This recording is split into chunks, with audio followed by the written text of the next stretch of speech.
Hello, it's Mary the Psychic Shaman again, and we are back inside. We were just out harvesting some self-heal, which is this beautiful plant ally. And I may put the videos together, separating them into a two-part series because it might be a little long with our foraging and showing you where they are located, which is everywhere. This plant is in lawns, so it's guaranteed that you will have it. Here's one that was in a lawn, so it kind of grows shorter when it gets mowed over, but it's still there. These are lawns that don't have, if you don't put pesticides and that kind of stuff on your lawn, then this will be there, along with plantain, which is another awesome plant ally. Both of which can be put in salads. This is edible. The whole aerial part is edible. You can cut it and wash it and make a salad out of it, which is pretty cool. There are so many medicinal benefits to this plant. A lot of herbalists don't use this that much. I'm not sure why. It isn't as strong as some of its others, brother and sisters, but it's still amazing, and it is a very good entry-level one. Self-heal is, which is Prunella vulgaris, for a scientific term. Also called heal all. There's all kinds of different names for it, but self-heal I think is the most notable one. So these beautiful allies can treat so many things. They're as good to take in small dosages to ward off colds and flus for the cold and flu season. I'm just gonna look real quick to make sure. Oh yeah, antioxidants is amazing in this plant. It's also an astringent, can be used to help. It's most notable for combating the herpes complex virus, either the simplex or the complex one. So this could be for genital herpes as well as for even just the cold sores that you get in your mouth, nose, or some people do. This assists with that. Also with even HPV, different cancers it's been tested on. This is one of the most tested herbs in the scientific community. So there's plenty of stuff that you can read about it. Very good for digestion, just overall health, and low doses. You only need a low dose. And as I said, it's not as effective as some. It doesn't mean you need to take more. Less is more here. It can become toxic if you take too much. Some people do have a reaction, allergic reaction to it, so I always suggest, even rubbing it on your skin, test that first, and then take very small doses to make sure that you're not going to have an effect with it. Also, do not mix our herbal allies, plant allies, until you know how you're going to react. So, if you make a tincture or an Oxymel, which we're going to do here shortly, take a very little bit. Like this, for Oxymel, it's like a teaspoon kind of thing you take a day. Make sure that you take a little bit, see how you feel for a few weeks before you increase, like take a quarter dose. And doses can be different for different people too. So this is the aerial part. I cut off, now this is getting later season, it is mid-October. These do continue to flower through into September. But the green leaves, I love having the fresh. So probably, I think perfect timing would have been a few weeks ago for harvesting this, but again, that's, something that was different for where you're located, what your habitat's like. The stuff in the lawn regenerates pretty quick, so that stuff can be harvested throughout. You have no problem if you use scissors though, because the roots come out easily. But if you cut off even the top, the floral part, the floret here, if you cut that off, don't worry, because more can come up. It branches off. These are connected, so not an issue there. So an Oxymel, how is that different than a tincture? So a tincture is with alcohol, and I use vodka. And what happens with that tincture is it really pulls out the essence, the medicinal benefits of the plant ally. An Oxymel does the same thing, but it's more of like a syrup, cough syrup. So with a tincture, it's alcohol in a tiny little bottle. You take couple drops to 15 drops, 1 to 3 times a day, and that's how that is administered. With the Oxymel, you take like a teaspoon, so it is like a cough syrup, so to speak. I'm using honey, unfiltered raw honey, and I'm using organic apple cider vinegar, and those I got at Costco. So perfect place for that kind of stuff, as well as the vodka. So what we're gonna do with this, and you don't, sometimes people chop these up a lot more. I usually use my amazing, I can't remember what it's called, that from Alaska, that I love. It is getting dull, but I'm actually just going to use scissors if I have some around here to chop it up. So what you do is, oh, where's my little, okay. So I've got a pint mason jar, and I have, this is what was picked, which isn't too much. You don't have to go as full as you do with the tincture either. So we're going to cut up and put that in, and then it's about half a jar. So you're putting about half the amount of what this total jar is, so half a pint. And it's, you know, you don't have to be perfect. This isn't a pharmaceutical grade here, of course. This is the natural way. And really it's your intention and what you're pulling out of the plant ally that assists. So, you know, make sure you use your honey correctly, about half. And then you fill the rest up with apple cider vinegar. You can leave some space. It is going to oxidize some, but it's okay. Oxidation is not going to harm you. It's just like an apple, you know, it's fine. So that's what we're going to do. So very simple. I do not wash my stuff. We don't use any pesticides. Our neighbors don't use any pesticides. There's no runoff from farming around here. So I don't feel the need to wash off my herbs. And when you wash them off, you have to make sure they're dry, because you don't, especially when you do a tincture, you don't want that water to, well, what's the right word? You don't want water introduced into the alcohol, because then it lowers alcohol content. Oh, the other thing with this Oxymel, shelf life. Now, sometimes you read 6 months, up to like 6 months to a couple years. So I think, you know, over season, so I'll make this for our winter season coming up to get through that. But in difference with an alcohol tincture, those can last like indefinitely almost, you know, probably years, decade. You can forget about it. It's fine on a shelf. So what we're gonna do, if I can grab some scissors here. Let's see. Okay, so got our scissors, kitchen shears, make sure they are clean, of course. But again, I do not wash my dies. I'm sure that I have some little bug friends that go in as well. But really all I'm gonna do is take and cut these, you know, just cut them up some as they go in. And that is going to increase the surface area. As I mentioned before with the other tinctures and stuff, is that's why I use my little, I don't know why I want to say Uluru, but that's Uluru in Australia, which was amazing. I was there when I went to college. Took a trip there, which was awesome. But with this, I'm just using scissors, chop it up. Let me think about some other things. This does stimulate the immune system. That's why I think it is good to use as for, you know, winter months, or when you're getting into the cold and flu season. It helps with that. It does reduce high blood pressure. So if you have high blood pressure, that's good. If you have low blood pressure, watch it. Obviously, some things can cause that to be worse, and we don't want you guys to pass out or get dizzy. That's not fun. Definitely have had my ordeal with that. So there's that. You can use it even like if, say, you or your child gets hurt when you're playing outside, camping or whatever, and you don't have anything, and you get scrapes or, you know, minor burns, scrapes, that kind of stuff. You can mush this up and make it into a paste, add a little water, and make a poultice, and put it on the affected area. That helps as well. It's supposed to help with bug bites too, to help them not be as itchy and annoying. And like I said, with digestive issues, it's supposed to help with that. But most well known, as I mentioned, was for cold sores and genital herpes. But don't let that bother you. It works amazing for so many different things. It does help to heal wounds. And it's an antiviral as well. Helps with respiratory infections, allergies. So you could use this for, you know, allergy relief. I like using goldenrod for allergy relief. Seems to work better. But there are many things. A lot of these plant allies have similar abilities. I'm just cutting it all up. I actually got a little more than I figured I got. So I might be able to do 2 of these. I probably will. So with this, you don't have to fill it all the way up. So this is probably about good right here.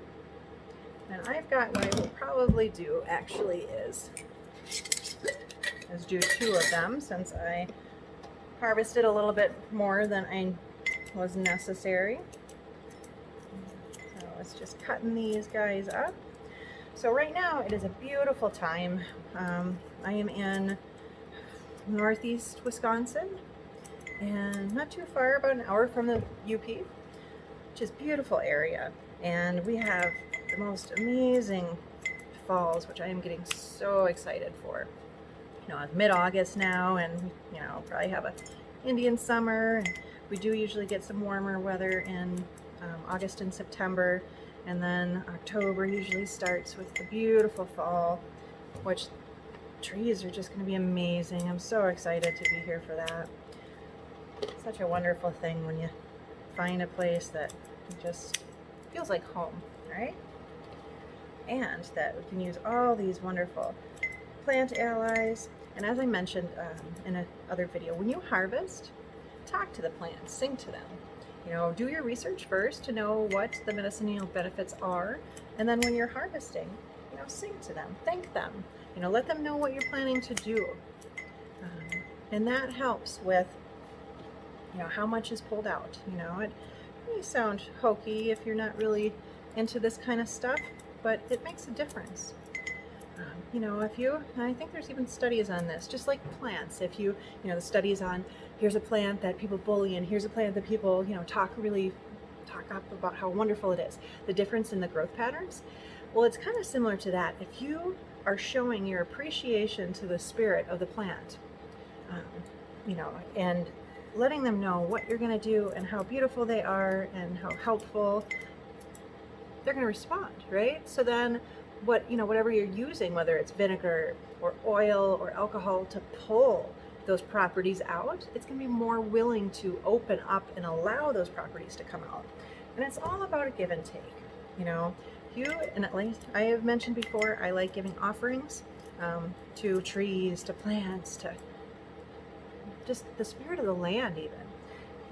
Once you open up and start talking to the spirits, which everything's alive. I even think a rock has a spirit. You know, of course, I use stones in my shamanic practice, my kuyas. You know, that energy that is held within each stone. You know, and plants.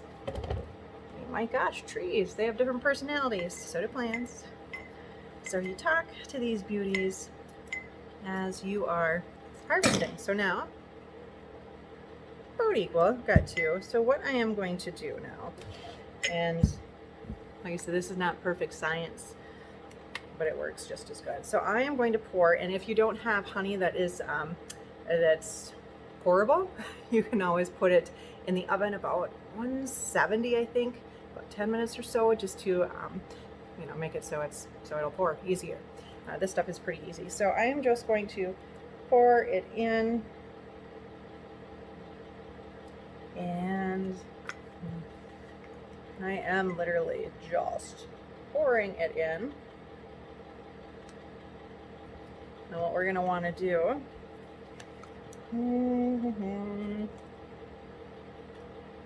is pour it in. You might want to use a knife, a spoon to verify that you're about, you know, halfway. I'm going to grab a spoon here. Mitch has as I'm sure you can hear it in the background, he has some raspberry leaves and mint leaves, I believe, is what he's got, that he is drying. So that is, the mint is very strong, the wild mint. You know, we've got 3 different mints on the property so far that we've found.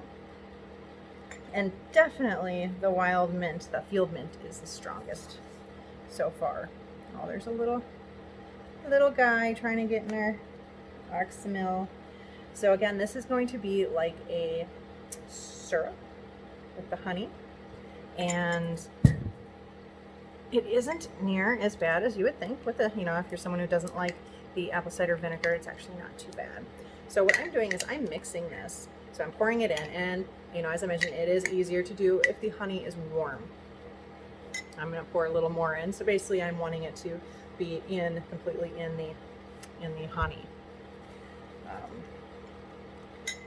You don't, you know, I would not suggest getting the normal store-bought big name brand honey, because it is just sugar. Most of the time it doesn't even have anything to do with bees. So be careful of that. Be wary of that.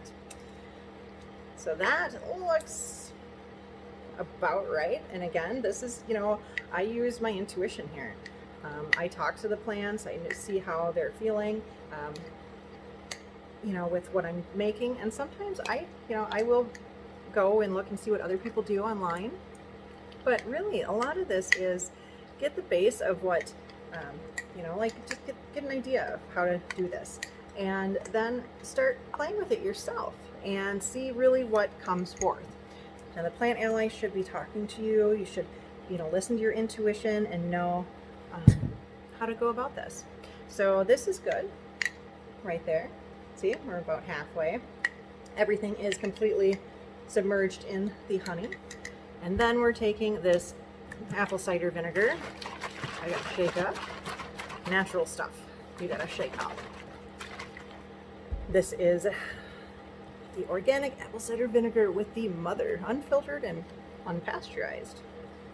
So then I'm just going to pour this vinegar in, and leaving just a little bit of space at the top. It's gonna start bubbling.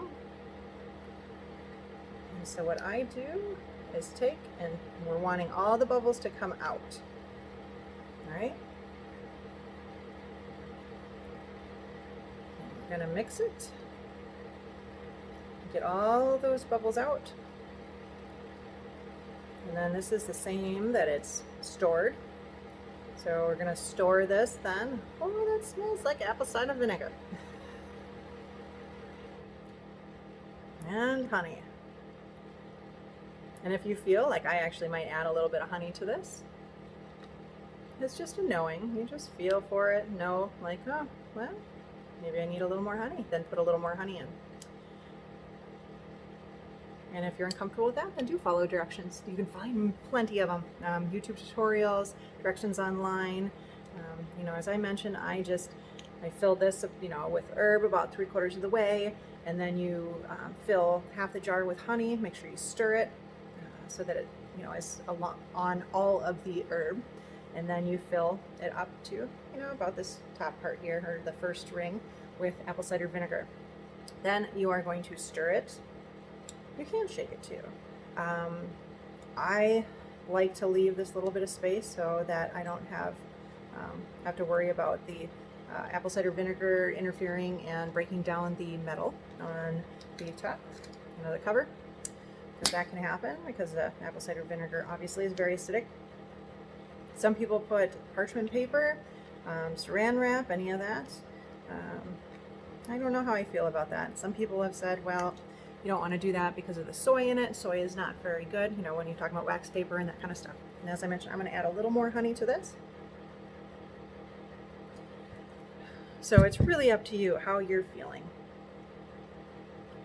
And when, you know, you store this for about 4 weeks, 6 weeks, whatever kind of thing, just like with the tinctures, shake it, you know, every day or two. Store it in a cool, dark place. It is better to have darker mason jars, but honestly, this is kept in the basement, so it's not a big deal. So that is how that works. When that is done in about 4 to 6 weeks, then you can walk it through, Michael. It's okay.